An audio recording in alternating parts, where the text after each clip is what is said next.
ताज्या आणि सुपरफास्ट बातम्या पाहण्यासाठी स्वराज्य न्यूज मराठीला सबस्क्राईब करा आणि बेल बटन प्रेस करा।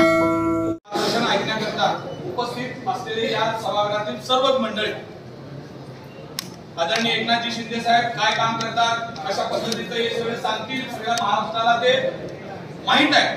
आता लढाईची वेळ आहे, आपण काय करायचं आहे। शिवसैनिकाला लढाई, मारामाऱ्या, भांडणं हे काय नवीन नाही, पण आता कशा पद्धतीने आपल्याला नियोजन पद्धतीने जायचं पुढे येणाऱ्या निवडणुकीला, त्याच्यावर जे काय आपल्याला आदेश होईल ते आपण पाळणं खूप गरजेचं आहे। पहिला 1 वर्ष गेला, बरेच जणांकडे पद आहेत, कोण किती पदावर काम केलं, कोण काय, फक्त विजिटिंग कार्ड वापरतात का आणि नुसतं मुंबईला जातात, इतर नेत्यांसोबत फिरतात, अशापेक्षा आता खऱ्या अर्थानं ग्राउंडवर काम करणाऱ्या कार्यकर्त्याची खरी परीक्षा आपण जोपर्यंत आदरणीय एकनाथजी शिंदे साहेबांचे हात बळकट करण्यापेक्षा त्यासाठी एक आमदार देणार नाही शहरातून, तोपर्यंत बोलून होणार नाही। आणि जर असं होऊ नाही शकलं तर आपण किती संख्येने पदाधिकारी इथं असलो, किती आम्ही युवा सेना आहे, विद्यार्थी सेना आहे, सगळ्या संघटना जरी असल्या आणि आमच्या शहरात आमचा आमदारच नसेल, आमचं कोण ऐकून घेणारा आणि वर जाऊन सांगणारा आमदार नसेल शिंदे साहेबांना